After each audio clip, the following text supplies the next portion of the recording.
C'est toujours avec joie et beaucoup de passion, beaucoup de plaisir que je vous retrouve dans nos différentes séances.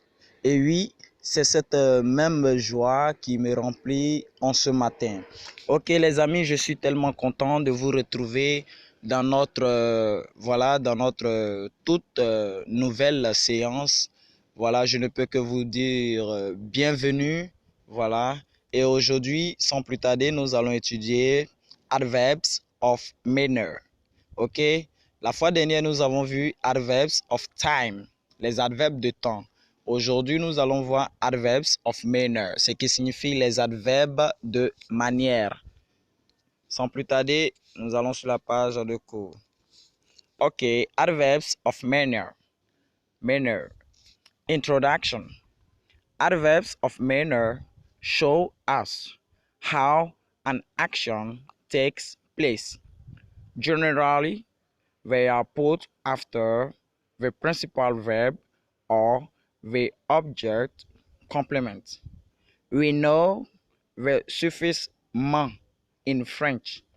Here in English, we shall see later the suffix li.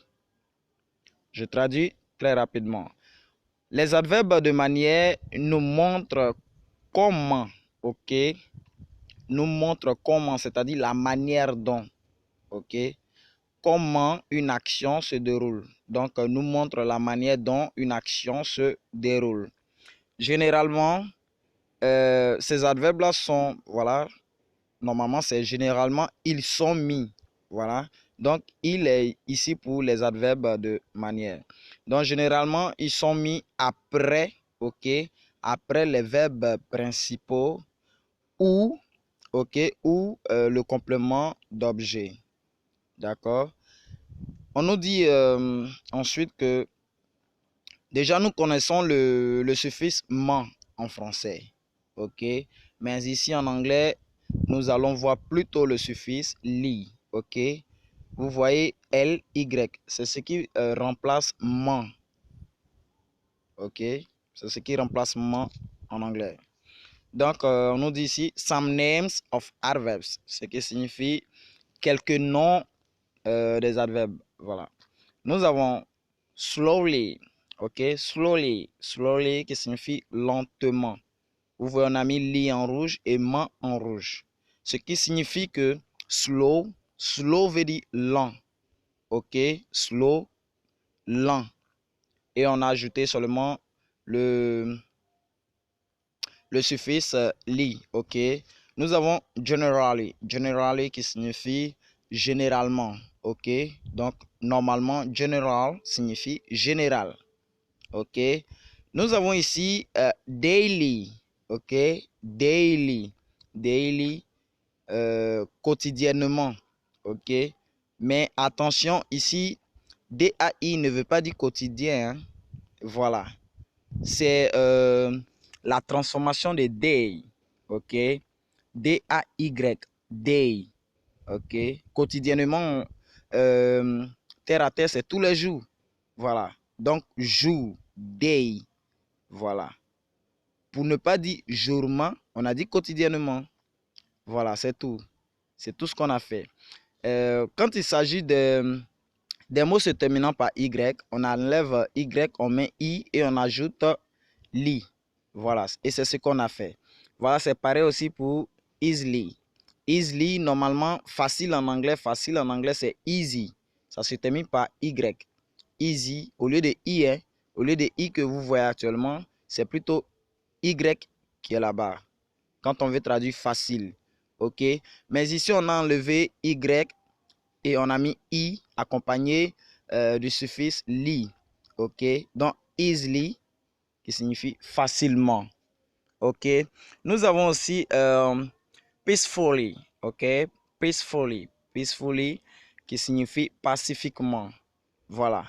Peace, peace signifie paix, ok. Paix, ok. Donc, peaceful, peaceful signifie pacifique. Peaceful, pacifique, ok. Nous avons properly, ok. Properly qui signifie proprement, ainsi de suite. Nous avons ici safe. Safe qui signifie sauf, well. Ok, sauf, well. Examples. Your daughter walks slowly. Ok, je traduis la phrase. Il est dit, votre fille travaille lentement. Ou bien ta fille travaille lentement. Puisqu'en anglais, il n'existe pas de vouvoiement ni de tutoiement. Ok. Miriam walks quickly. Ok. Miriam walks quickly. Ce qui signifie Miriam marche rapidement. Ok. Miriam marche rapidement. You speak softly. Ok. You speak softly. Ce qui signifie vous parlez doucement. Ok. Soft. Qui signifie doux ou bien douce. Voilà. Donc, vous parlez doucement. I play the piano easily. Ce qui signifie je joue facilement au piano. Ok. Je joue le piano facilement. Voilà, si je veux traduire mot par mot, je joue le piano facilement. Ok. I speak Spanish very well. Ce qui signifie je parle très bien l'espagnol. Voilà, je parle très bien l'espagnol. Ou bien je parle espagnol très bien.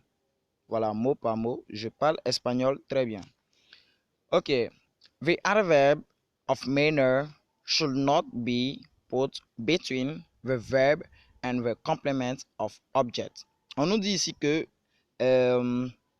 l'adverbe de manière ne doit pas se placer entre le verbe et le complément d'objet.